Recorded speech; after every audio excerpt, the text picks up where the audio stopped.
Sobre esse assunto, a gente conversa agora com o administrador de empresas, Mário Alberto Avelino, presidente da ONG Doméstica Legal. Bom, Mário, obrigada pela sua presença aqui na edição Eu que das 5 do agradeço a Jornal da Globo News. oportunidade. Bom, primeiro é preciso a gente lembrar que esse é um primeiro passo, né? Quer dizer, isso foi aprovado pela OIT, mas é uma questão que ainda vai ser discutida no Congresso Nacional para que a gente venha a ter mudanças aí nessa legislação trabalhista para o empregado doméstico, né? Está correto, porque aí a primeira coisa é que o Brasil queira aderir. Só para dar um exemplo, em 2008 o Brasil aderiu a uma convenção da OIT proibindo o emprego doméstico para menores de 18 anos. Então, repara, é uma convenção que existe há vários anos e o Brasil a adotou há 3 anos atrás. Então, hoje, legalmente falando, não pode haver menor de 18 anos no emprego doméstico. Pois é, já existe uma informalidade grande no Brasil hoje no trabalho doméstico, né? Mas como é que a gente está evoluindo nesse quesito, né? A gente sabe que empregado doméstico nas grandes capitais está começando até a se tornar uma raridade, né? Porque à medida que a população vai ganhando mais dinheiro, as pessoas vão procurando outro tipo de trabalho e, enfim, como acontece nos países desenvolvidos. Como é que a gente se situa aí no cenário internacional? Bom, o Brasil, por incrível que pareça, quando eu falo por incrível que pareça, é o seguinte: apesar dos poucos direitos que o trabalhador doméstico tem no Brasil, o Brasil no mundo é o país que dá mais direito para as domésticas, É mesmo? legalmente falando. Só para dar um exemplo, algumas determinações foram aprovadas nessa convenção, por exemplo, o repouso semanal remunerado, que é o domingo ou feriado.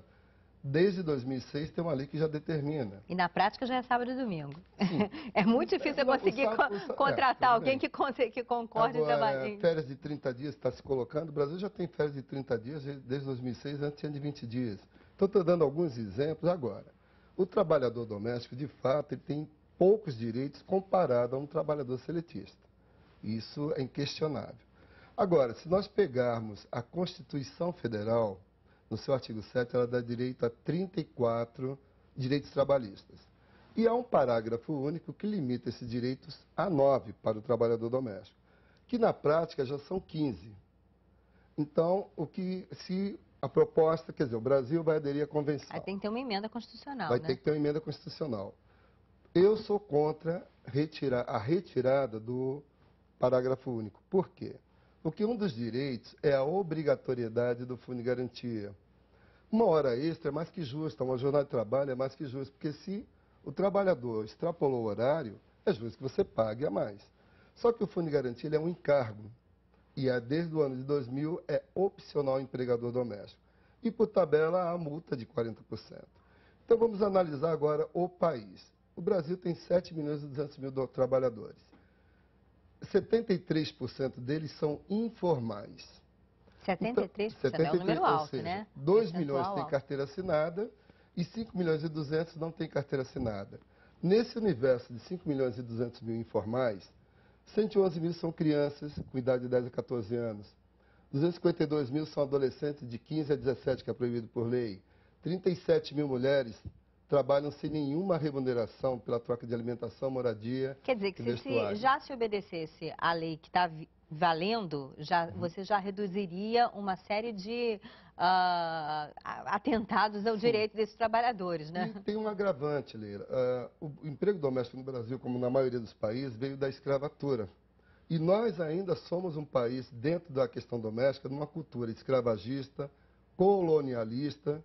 E eu digo, na minha avaliação, que um dos principais culpados sempre foi o próprio Estado brasileiro, que sempre excluiu o emprego doméstico. Quando eu falo emprego, eu estou falando tanto o empregador quanto o trabalhador são excluídos.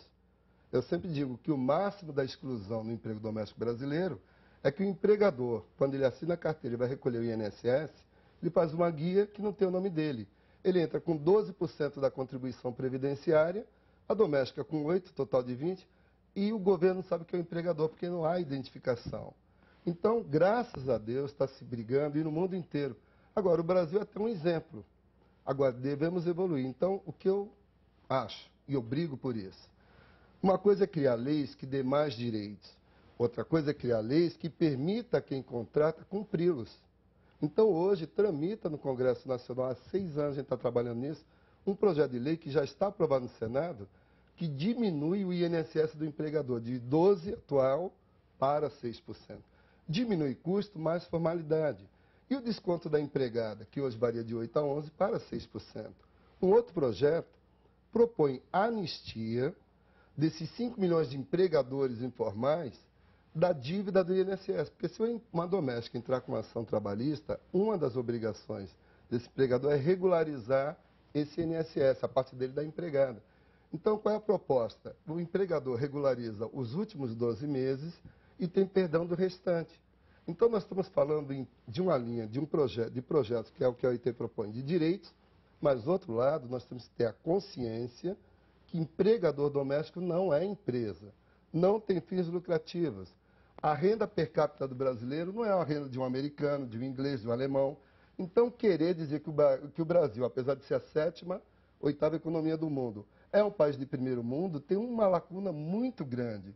Então, é muito fácil eu chegar e falar, olha, vamos adotar, vamos aderir, a partir de agora, a consequência, e temos estudo até do Ministério da Fazenda, e fizemos também uma pesquisa com quase 2.000 empregadores, vai aumentar a informalidade, por quê? Ou seja, é uma discussão longa. Mário, desculpa te Desculpa, interromper, eu mas sei, a gente vai longo o assunto. chegando ao final aqui do nosso jornal. Eu te agradeço muito pela Eu que participação agradeço e com a certeza oportunidade. é um assunto que tem que ser discutido Não, e e vai que ser bom que muito está aí em discutido, pauta né? Que para que bom. a gente discuta e que todo mundo saiba, né, trabalhadores e patrões, quais são os direitos Só e para deveres. finalizar, o empregador doméstico tem que ser respeitado e reconhecido como gerador de trabalho e renda, e o trabalhador doméstico tem que ter os direitos mínimos e básicos para ter dignidade e orgulho de ser um trabalhador Tá doméstico. certo, Mário. Muito obrigada Eu pela que sua agradeço, presença Leila. aqui.